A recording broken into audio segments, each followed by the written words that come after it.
Bienvenue sur ce podcast du blog Se réveiller pour se transformer. Le blog qui aide à se sentir zen et relax lors de nos passages de vie et plus particulièrement à partir de nos 50 ans. Aujourd'hui, je vais partager avec vous l'article 5 axes pour se sentir zen et relax que j'ai publié précédemment et que vous pouvez également retrouver en format lecture sur le site www.seréveillerpoursetransformer.com. Mais avant de commencer, je vous invite, si vous ne l'avez pas déjà fait, à vous inscrire sur cette chaîne et à cliquer sur le bouton « J'aime » de ce podcast. Je vous souhaite une bonne écoute et une belle découverte. Dans ce podcast, je présente 5 axes pour un travail introspectif afin de se sentir zen et relax et plus particulièrement le fait de se libérer par le pardon.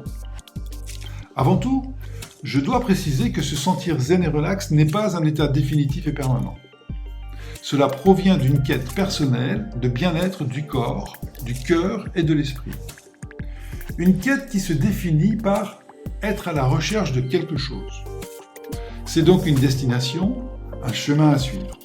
Un cheminement que l'on fait de manière personnelle et qui s'inscrit dans une action que nous mettons en œuvre de manière introspective.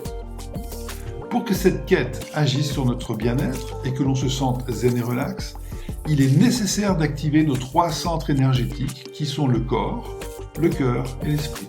L'activation de ces 3 centres énergétiques est ce que j'appelle la triangulation de l'être. Le corps implique de se mettre en mouvement physiquement et intellectuellement.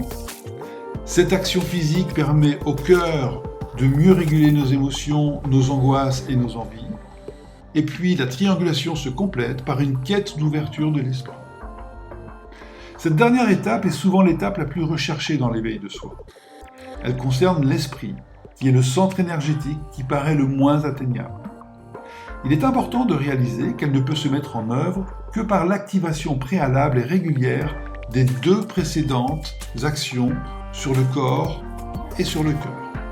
L'éveil spirituel peut se définir comme la transcendance ou l'éclaircissement de l'état de pleine conscience par lequel nous sommes connectés au monde qui nous entoure. Cela nous permet de trouver notre place au sein de l'univers et ainsi trouver un bien-être ou un sentiment de se sentir zen et relax.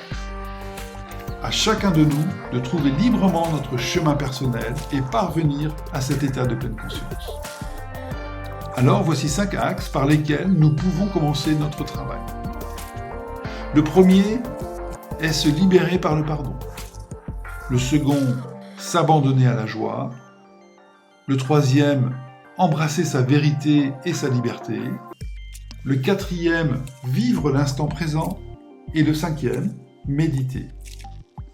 Ces axes ne suffiront peut-être pas à atteindre l'état de pleine conscience recherché, mais permettront d'initier un travail personnel qui ouvrira des portes vers l'ascension et un lâcher-prise.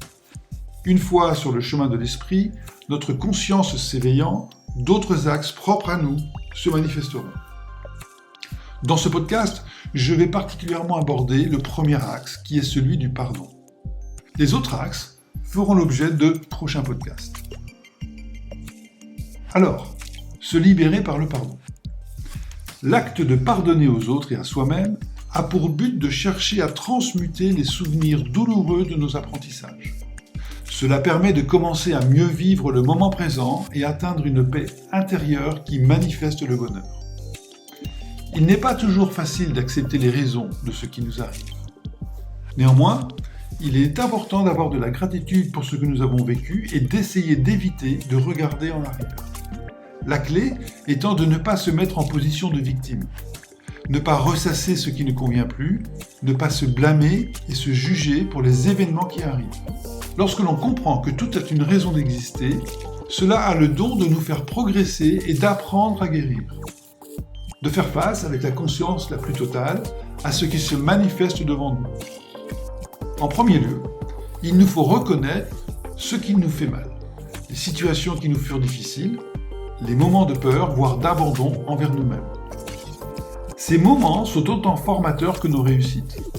En transcendant nos douleurs en apprentissage, nous pouvons en ressortir plus forts, plus déterminés sur notre chemin de vie. Ainsi, Pardonner et exprimer de la gratitude pour ce que l'on a vécu est un acte de transformation incontournable et préalable à tout travail de lumière.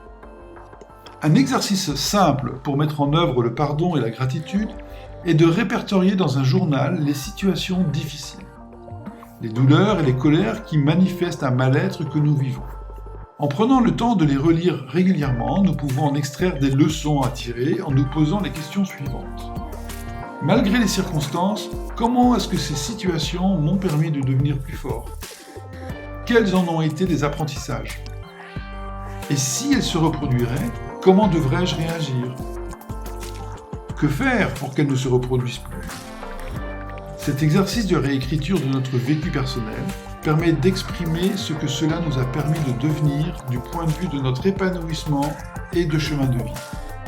Cela aide à élever son taux vibratoire et développer de la tolérance, de la compassion envers soi-même.